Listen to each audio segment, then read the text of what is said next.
안녕하세요. 저는 한국교육과정평가원 학생평가지원센터의 송민호라고 합니다. 반갑습니다.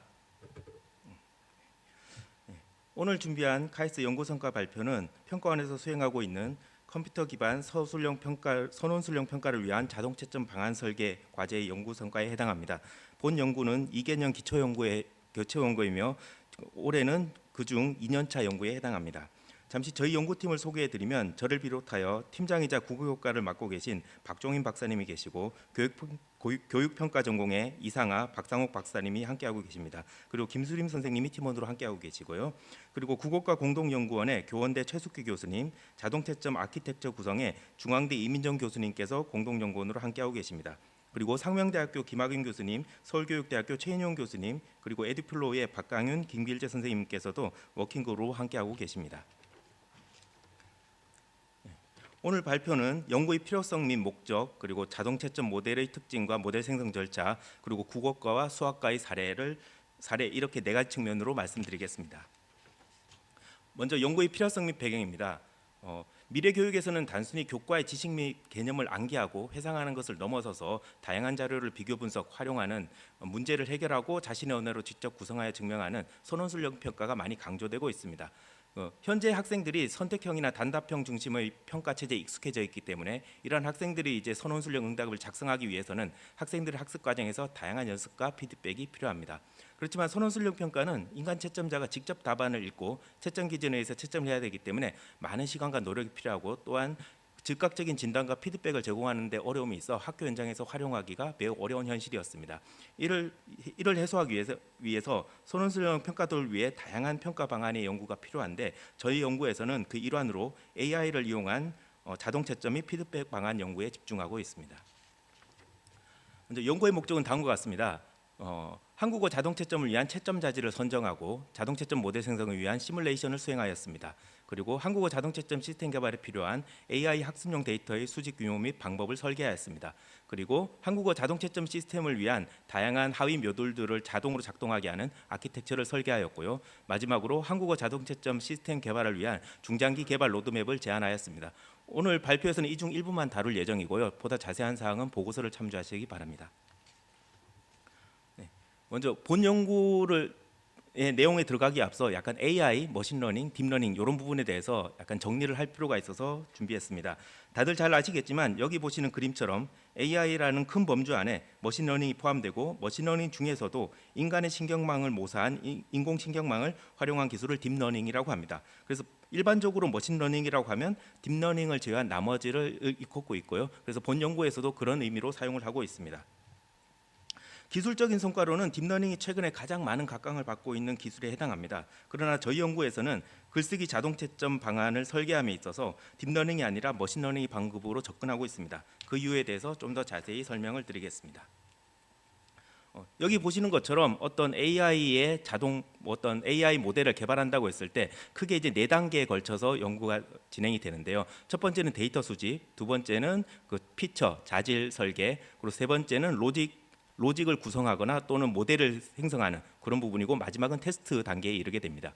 여기서 이제 전통적인 트래디셔널한 프로그래밍 방법에서는 인간이 모든 부분을 다 해결하고 그 프로그래밍을 해서 뭐 어떤 조건일 때는 어떤 결과를 내놓는다까지 다 설계를 한 다음에 그 다음에 데이터에 적용하는 방식이고요. 그리고 머신러닝으로 오게 되면 이제 그 훈련을 시켜서 룰을 정하는 과정. 그러니까 이런 어떤 채점 자질을 줌으로써 네가 어떤 결과를 선택할 때 참고할 사항들은 이것들이야까지만 알려주고 그것들 사이에서 뭐 A가 얼마일 때 B가 얼마일 때 어떤 결과를 선택한다는 것은 기계가 스스로 학습을 해서 그 결과를 도출하도록 하는 것이 머신러닝에 해당합니다. 딥러닝은 그 채점 자질마저 그러니까 인간이 뭐 너는 이걸 채점할 때는 어디를 봐라 이런 식으로 지정해 주는 것이 아니라 모든 데이터만 주고 그 데이터를 직접 분석해서 이런 인간은 이럴 때 이런 선택을 하는구나 이런 이런 자질을 적용하는구나까지 판단을 하는 것이 딥러닝 기술에 해당합니다. 그래서 이걸 이제 어느 정도까지가 인간이 관여하고 어느 정도까지를 기계에 맡기는가에 따라서 딥러닝이나 머신러닝이 구분이 되게 되는데 방금 말씀드렸던 가장 큰 차이는 저기 녹색으로 표시되어 있는 피처 그러니까 자질을 설계를 누가 하느냐에 해당합니다.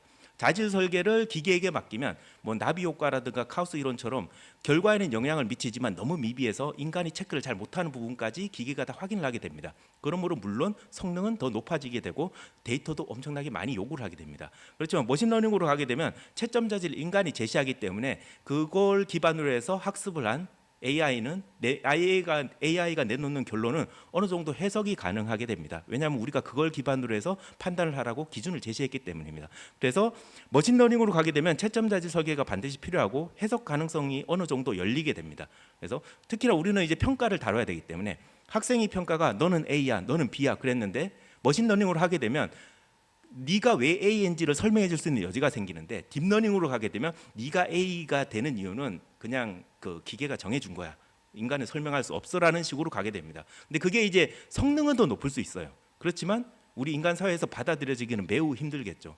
내가 A를 받았다, 내가 B를 받았다. 근데 그 이유는 몰라라가 되게 그런 상황이 되기 때문에 저희 연구 과정에서는 딥러닝보다는 머신러닝이 좀 더 현재의 평가 체계는 좀 더 맞는다는 판단을 했습니다. 그리고 마지막으로 학습용 데이터도 머신러닝은 딥러닝에 비해서는 그나마 비교적 적은 데이터를 필요로 하고 있고 저희가 이제 채점 데이터가 필요한데 채점 데이터가 뭐 대규모로 그렇게 항상 일괄적으로 양질의 데이터를 이렇게 수집하는 것이 힘들기 때문에 이런 한계 때문에라도 머신러닝을 이용해서 자동 채점 모델을 구성하게 되었습니다.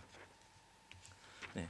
그리고 그 AI가 해석 가능성에 대해서 이제 그 이전에는 그것에 대한 어떤 연구라든가 뭐 인간을 얼마나 닮느냐 뭐 성능의 관점에 접근을 했다면 최근에 EU에서는 AI와 관련된 규제들을 점차 강화하면서 주요 고위험 AI 규제 대상이라고 해서 이런 분야들에 대해서는 거기서 인정하는 신뢰도를 넘어서지 않는 그런 분야에서 이런 AI를 사용하는 경우에는 위반시 처벌 기준까지 제시를 해서 뭐 몇 천만 유로, 우리나라 돈으로 몇백억인가요? 어쨌든 상당한 규모의 벌금을 부과하는 방식으로 강하게 규제를 하고 있습니다. 그러니까 최근에 이제 AI 그 뭐 지구 환경을 보호하기 위해서 어떻게 해야 되냐고 AI한테 물어보면 인류를 멸망시켜야 됩니다라는 뭐 소설이나 영화가 많이 있잖아요. 그러니까 그런 극단적인 상황을 가정하지 않다고 하더라도 AI가 어떤 결과를 내놨을 때 그것이 그냥 뭐 잘 맞는다라는 이유만으로 그걸 그대로 신뢰할 때 많은 문제가 발생할 수 있고 특히 그런 문제가 이런 고위험 AI 규제 대상에서 발생했을 때는 여파가 매우 크기 때문에 이런 분야는 좀 더 주의해야 된다라고 제시를 하고 있습니다. 그런데 성능과 AI 그 설명 가능성이라는 분야에 대해서는 조금 전 앞에도 말씀드렸다시피 설명이 가능해지려면 인간이 개입을 해야 됩니다. 인간의 언어로 그것을 해석해서 보여주길 바라기 때문에 기계가 인간이 해석할 수 없는 용어나 관점에서 데이터를 해석해서 결과를 맞추는 경우가 많이 있거든요. 근데 그런 이제 제약을 걸게 되면 제약을 걸었다는 순간 성능이 떨어지게 되는 거고, 근데 이제 성능보다는 어떤 설명을 해주길 원한다. 그쪽을 강조하게 되면 이제 성능은 조금 떨어지지만 설명 가능성은 올라가게 됩니다.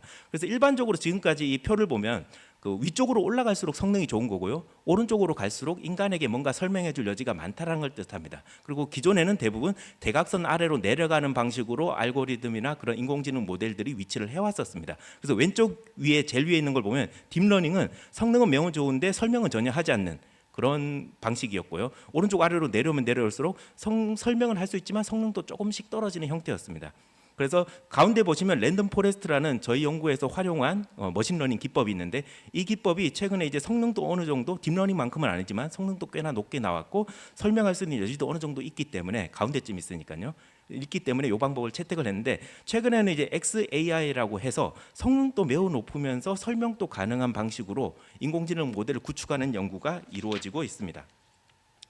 이게 이제 저희가 궁극적으로 추구하는 바죠. 성능도 매우 높은데 뭐 어떤 결과가 나왔을 때 학생에게 그 이유도 매우 잘 설명해 줄 수 있는 방식인데 이게 이제 너무 최신 기술이고 그렇다 보니까 뭐 저희가 아직 뭐 비유가 좀 이상하긴 하지만 자전거도 못 만드는데 오토바이를 만들어라 그렇게 한꺼번에 갈 수는 없으니까 차근차근 가기 위해서 반드시 중간 단계를 거쳐야 되고 본 연구에서는 이제 국내에서는 특히나 한국어와 관련해서는 자동 채점 연구가 국어과에서는 조금 있지만 그렇게 많지도 않고 다른 교과에서는 거의 없다시피 합니다. 수학에서는 한 건도 찾을 수가 없었습니다. 그런 상황에서 이제 이런 최신 기술을 바로 교육평가에 적용하는 연구로 가기에는 좀 무리가 있다고 판단해서 저희는 랜덤 포레스트를 선택했고요. XAI는 말 그대로 Expensible AI라고 해서 어떤 설명할 수 있는 AI를 뜻합니다. 기존 AI는 오른쪽과 같이 결과물이 들어가면 블랙박스를 거쳐서 아웃풋이 나오는데 블랙박스 안을 인간이 봐도 이해할 수 없는 그런 형태였고요. 오른쪽에 왼쪽에 있는 건 천지창조 같이 어떤 기계가 인간에게 이거야라고 이제 가르쳐주는 그런 느낌으로 설명을 해준다는 의미입니다. 그래서 하나의 예를 들면 그 기존 딥러닝 방식에 따르면 이런 사진을 하나 보여주고 이게 코끼리냐라고 물어보면 딥러닝 방식에서는 90.9%로 코끼리입니다라고 답을 합니다. 근데 그 딥러닝에서 왜 이걸 코끼리라고 생각했냐라고 물어보면 몰라입니다. 내가 말해도 넌 이해 못할 걸 이었는데 XAI는 그거를 인간이 이해할 수 있는 방식으로 보여주는데 이와 같은 경우에는 인간이 이해할 수 있는 방식으로 시각적인 표현을 선택을 한 겁니다. 그래서 이 AI는 이걸 코끼리로 판단한 근거는 이 부분이야라고 해서 이 그림에 보시면 빨간색과 뭐 노란색으로 구분이 되어 있는데 빨간색 그 부분을 집중적으로 봤고 그것 때문에 이걸 코끼리라고 판단했다라고 알려주는 겁니다. 문제는 이게 기존의 아주 전통적인 프로그래밍과 차이 나는 부분은 코끼리를 바라고 인간이 지정해 준 게 아닙니다. 그냥 이 코끼리 사진을 주고 이게 코끼리다 아니다라고 선택해 준 인간의 데이터를 쭉 모아놓고 봤더니 아 너네 인간은 코끼리 코 보고 코끼리인지 아닌지를 판단하는 것 같다라고 설명을 해주는 겁니다. 그래서 이 부분이 이제 기존의 방식과는 차별화된 부분이고요. 아래쪽에 이제 스팸 메일에도 최근에 그런 부분들이 많이 이용되고 있는데 스팸 메일인지 아닌지를 인간이 체크를 해줍니다. 뭐 100건이든 200건이든. 그럼 이제 그거 가지고 학습을 한 다음에 어떤 메일이 왔을 때 이건 스팸 메일이라고 처리를 해주는데 기존의 딥러닝 방식은 그거에 대한 이유를 설명 안 합니다. 그냥 너네 인간이라면 이걸 스팸이라고 했을 거야 라고는 하는데 XAI는 너네 인간이 하는 걸 봤을 때 너네는 주로 프리라든가 뭐 디스카운트 이런 단어가 들어가면 스팸으로 처리하는 경향이 있어서 그래서 내가 이걸 스팸으로 처리했어. 근데 이 디스카운트가 들어가면 스팸이라고 처리하라고 인간이 알려준 게 아니거든요. 그러니까 이런 식으로 이제 자기가 내린 결론을 해석할 수 있는 부분이 이제 XAI라고 할 수 있고 저희가 이제 궁극적인 목표는 이런 쪽으로 가면 좋겠다. 근데 아직 기술적으로는 부족해서 랜덤 포레스트라는 중간 단계를 한번 거쳐가려고 한다라는 관점을 설명드렸습니다. 네. 그래서 이런 이제 머신러닝 알고리즘을 활용한 자동 채점 모델 생성 절차는 이렇게 간단하게 표시가 되어 있는데 이 부분은 이제 그 보고서에 보다 자세하게 자세하게 소개하고 있으니까 그 부분을 참고하시면 될 것 같습니다. 그래서 이제 실제로 자동 채점 모델을 만들고 적용한 사례를 한번 말씀드릴 건데요. 일단 먼저 국어과 사례입니다. 국어과에서는 랜덤 포레스트 알고리즘을 활용하여 자동 채점 모델을 구축하기 위해서 글의 수준에 영향을 주는 채점 자질이 무엇인가를 먼저 설계하였습니다. 좀 앞에서 보시다시피 사실은 채점 자질, 그러니까 너네가 채점을 할 때 뭘 봐야 되는지를 인간이 지정해 주는 게 가장 중요한 부분입니다. 그래서 뭘 봐야 되느냐고 했을 때 뭐 글쓰기 자동 채점의 선행 연구들을 보면 한국어나 영어권 대부분 글자 수, 문장 수, 문장 길이 등의 길이나 수량 변인이 꼭 포함되어 있습니다. 네. 이 부분에 이제 이 부분에 있어서는 저는 이과 남자라 잘 이해를 못하는데 국어과에서는 이게 매우 타당도가 높은 변인이라고 하더라고요. 그래서 그렇구나라고 저는 넘어갔습니다. 그걸 설명해 주실 분이 지금 안 계셔서 제가 대신 말씀드린 점 사과드리고요. 그래서 국어과 글쓰기 과제에서는 이미 유용하다고 많이 알려져 있는 단어수, 문장수를 채점 자질로 사용하고 있고 그 위에 이 연구에서는 좀 더 발전시킨 모습을 보여드리기 위해서 형태소별 사용 빈도를 채점 자질로 추가로 선정하여 사용하였습니다. 형태소에 주목한 이유는 바로 각각의 형태소 사용이 쓰기 유창성과 직간접적인 관련성이 있다고 판단하였기 때문입니다. 쓰기 유창성은 학생이 글을 씀에 있어서 단어와 문장 구사가 점점 능숙해지고 글의 길이가 증가하는 정도입니다. 글자 수나 단어 사용의 다양성을 통해서 글의 양적 증가를 확인할 수 있고 문장의 길이나 절의 길이, 다양한 문법적 요소의 사용을 통해 문장을 구사하는 수준을 파악할 수가 있습니다. 특히 실질 형태소는 여러분들이 잘 아시는 명사, 동사와 같이 문장에서 실질적인 의미를 가진 단어를 구성하는 형태소인데 실질 형태소가 많이 사용되었습니다. 실질 형태소가 많이 사용되었다는 것은 그만큼 글의 내용이 풍성하고 사용한 어휘가 다양하다는 것을 나타냅니다. 그리고 형식 형태소는 실질적인 개념을 가진 단어는 아니지만 문법적인 기능을 하면서 문장 구사력의 수준을 판단할 수 있도록 해줍니다. 이렇게 저희 연구에서는 양이나 빈도에 해당하는 계량적 채점 자질을 활용하였는데 이러한 채점 자질들은 글을 너무 단편적으로 이야기하는 것이 아니냐는 제한점이 있음에도 불구하고 현재 수준의 자동 채점 기술에서는 필수적인 채점 자질로 해외나 국내에서 많이 사용되고 있습니다. 그리고 이렇게 채점 자리를 추출한 다음에 여기 보시는 평가를 진행되었던 3개 과제로 작성된 490편의 글쓰기 데이터를 사용하여 모델 학습을 진행하였습니다. 490편의 학습용 데이터는 어떻게 보면 채점 자질만큼이나 자동 채점 연구에서 중요하게 작용합니다. 학습용 데이터가 신뢰할 수 없거나 특정 편향이 포함되면 기계 또한 잘못된 방식으로 학습을 하게 됩니다. 그래서 데이터 특성이 매우 중요한데 저희가 사용한 데이터는 원래 A에서 E까지 5개 등급으로 라벨링된 데이터였습니다. 그런데 이 경우 A나 E 등급은 데이터 수가 채 50개도 안 되기 때문에 학습과 성능 테스트에 한계가 있었고 해당 등급을 예측하는 모델은 성능이 나오지 않았습니다. 이에 저희 연구에서는 다른 선행 연구를 참고하여 극단적인 양극 값을 합산하는 방법을 사용했습니다. 그래서 A, B, C, D, E의 기존 5개의 구간을 3개 영역으로 재편하였고 A와 B를 묶어서 하나의 구간, 그리고 D와 E를 묶어서 또 하나의 구간으로 새롭게 설정하였습니다.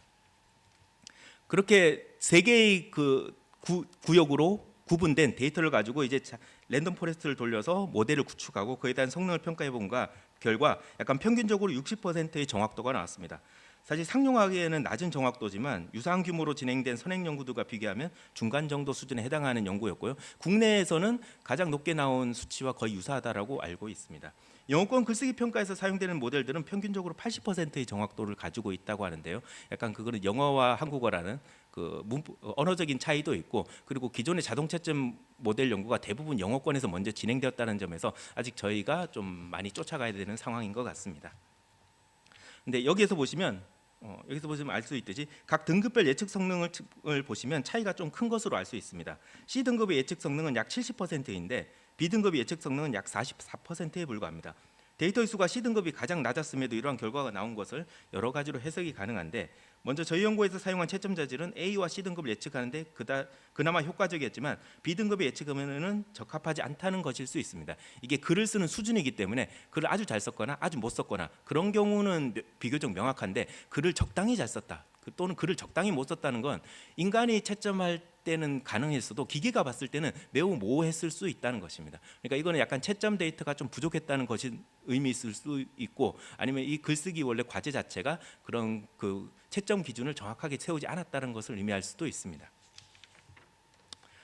그리고 랜덤 포레스트를 활용하면 저희가 채점 자질을 직접 지정해 주기 때문에 채점 자질별로 중요도 분석 결과, 그러니까 이게 웨이트라고 해서 중요도라고 번역을 하긴 했는데 일반적으로 저희가 생각하는 중요도와는 조금 의미가 다른 것 같아요. 중요도 수치가 2배라고 해서 뭐 일반 명사가 글자 수보다 뭐 2배 정도 더 중요하게 작용했다 이런 의미는 아니고, 이 분석 결과를 통해서 학생의 답안을 분류할 때 뭐 이런 정도로, 그러니까 글자 수를 조금 더 가중치를 조금 더 좋다, 약간 그 정도 의미로 받아들이시면 될 것 같습니다.